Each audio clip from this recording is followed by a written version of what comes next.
Good evening. Cindy and Wendy here for the 2014 Pearl-Guide Ruckus. We're with Michael Rivers, who's the owner of the Pearler. And what do you do, Mikey? I supply the nucleus used in cultured pearling. And I supply nuclei to some farms in Australia and the Philippines, Indonesia, and places like that. And you brought some shells to show us this evening. Sure. Yeah, these are the shells that the nucleus from the U.S. is made out of. And for example, this shell is what we call a washboard shell, and this is from the Mississippi River area. And was probably the most popular shell for quite a while, but it's actually not quite as popular anymore for that. Because when you would cut it to make nuclei, the nuclei is made from this, where you cut strips and cut cubes and then make beads out of it. But there was a lot of waste material that you would also cut off and throw away. So this shell, even though it makes large, beautiful nuclei, there was a lot of waste that you were dealing with. So, you know, some of the more popular shells were the actually smaller shells, like the 3-ridge, where you would have less waste. Oh yeah, look at the different Products. So this is a washboard, and this is a 3-ridge. Two of the more popular shells. A couple of the other ones would be the ebony shell and a maple leaf. And but basically, yeah, they're all out of the Mississippi River system, Ohio River system, Tennessee, everywhere from the Canadian border to Mexico, basically. Now, did you actually dive to get these? Oh yeah. I've dove quite a few shell, but yeah, it's that industry has faded quite a bit, you know, over the years. You know, a lot of competition from other nuclei sources these days, but for a lot of years, this was the main source for shell in the world. So how did you get your start? I was born into it. I was born into a family of divers, and so I started diving very young, and you know, just kind of one thing led to another. I was diving these shells when I was young, and eventually started shipping shells, manufacturing nuclei, and then supplying the farms. So it was kind of one step after another. So did you have like your air source in a boat above you? Yeah, and you use would- a hookah or something? Yeah, I use a hookah system on the Mississippi because you're not actually going very deep. You know, maximum maybe around 20 feet. You know, so it's not really very deep. And you know, basically you have a small boat that you basically hook to the back of your weight belt, and then you are in zero visibility water. So basically you have your boat hooked to you, you have an oxygen line running down to your regulator, and basically you're crawling on the bottom of the river, feeling for shell. And you can tell your direction because of the way the current pulls the boat behind you. So you can always feel the tug on the back of your belt. Obviously, if it's pulling you the other way, you're going the wrong direction, you know. So yeah, that's basically how it works. That's how we, you know, and then you just feel, you know, and these shells will actually back themselves into the water. You know, we're just looking at one side here, into the mud. They'll back themselves down into the mud to where really the only thing is sticking out is the end of the shell. So you're feeling across the water, and you might feel the top of the shell, and then you just dig it out. You basically have, you know, much like you do in other places around the world, you'll have a netted bag over your neck, and you just fill that bag when you have. So you're just going like this, Right. feeling along the bottom. Right, you're just feeling along the bottom. When you fill your bag, you take your bag off, you just set it on the bottom. You usually have somebody working in your boat. So you'll just pull down a fresh bag instead of going up and down all day. You just pull down a fresh bag, and then your helper will just pull up your full bag and sort your shells for you, you know. And you just keep working for maybe 4 or 5 hours, you know, come up for lunch, go back down for a few more hours every day. So. Now, are these edible? Nah, I mean, I guess you could. I wouldn't. I don't know anybody Well, it's actually. not like a clam or something. No, or- but what's interesting is when you cook these out, you cook them in a giant vat, and basically you steam them open, and then you shovel them into what we call a shaker, which is a long tube about 10 feet long with holes in it. And what happens is the shells shake and the meat falls out of the holes.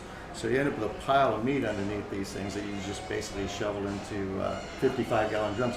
And the meats can be used for things like catfish fishing, you know, for bait and that sort of thing.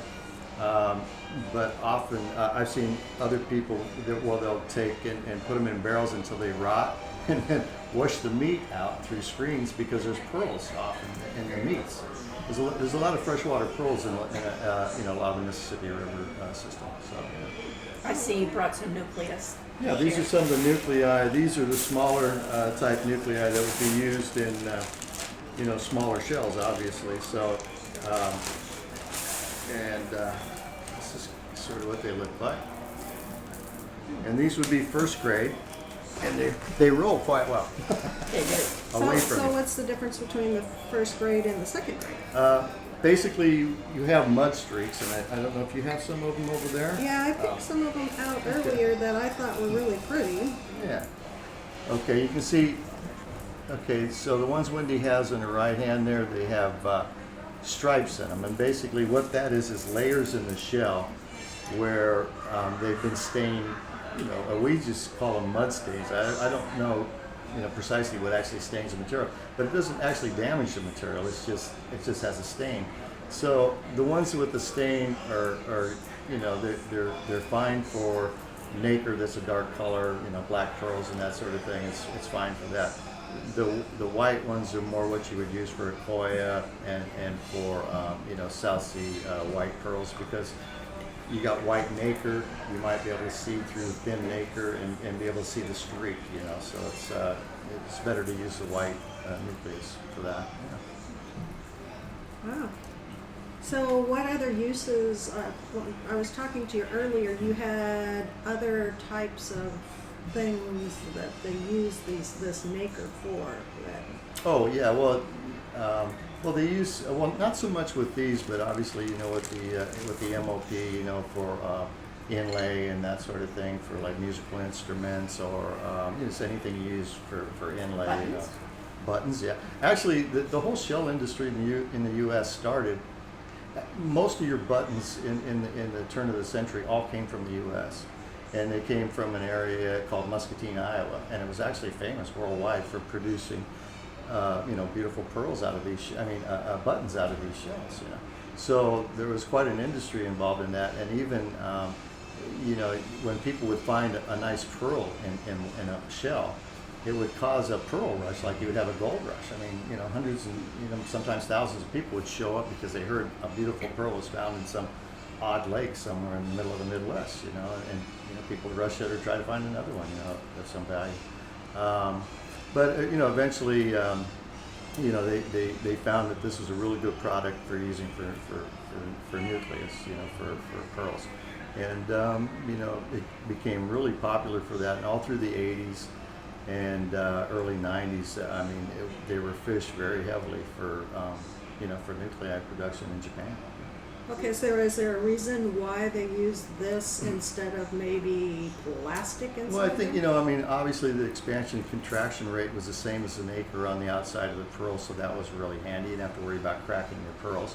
But the other thing is there's so much good solid material with this shell, whereas, you can use MOP and mother of pearl or, maximum shells and that sort of thing for making nuclei, but it's a valuable shell, and, and you have to cut a lot of shell to get a lot of good nuclei, because there's a lot of layered material with that type of a shell. So even though the shell is quite large, there's only a small area where the area may be thick enough and strong enough to be able to cut into nuclei. But this shell was, it was readily available, and it was good solid material, so it was the standard for decades. Is this a normal size? That is pretty much a normal size for a washboard. Yeah. How about the other one? Is that a small version? No, that's an average size too for a 3-ridge. That's that's about how they came most of the time. Yeah. So And then- if you were out looking for them, you would hope to find this one over that one? For a time, yeah, that was the most popular shell for a while. But I think, like I said, because you were cutting off a lot of waste material with that shell, even though it's very thick where it is thick. Other shells, like we have a type of shell like this one in the U.S. and it's called an ebony shell, and it's very thick, but it's very small, so you don't have a lot of waste when you make beads out of it. This shell is actually from China. This is a shell now that they're producing nuclei out of in China, and the nuclei are good nuclei out of this shell too. you know, there's a little debate about whether or not this may be a little more brittle and you know, than the U.S. shell. And what about the problems we hear on some of the nuclei that when Well, they're drilling? People have been using other things for nuclei too, like giant clam and that sort of thing. And when you use that type of material, you know, a lot of times it can be when you go to drill it, it get really hot because it's a harder material. And so it heats up the whole nucleus, can crack, you know, the pearl.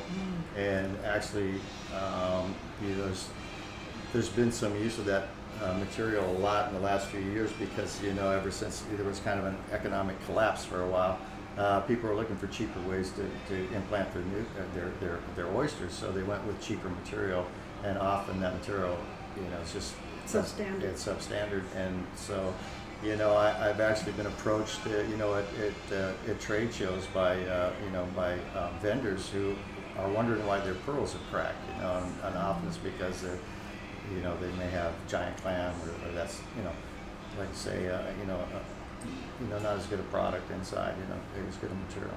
So. Well, thank you for joining us tonight. Oh, no problem. It's nice to be here.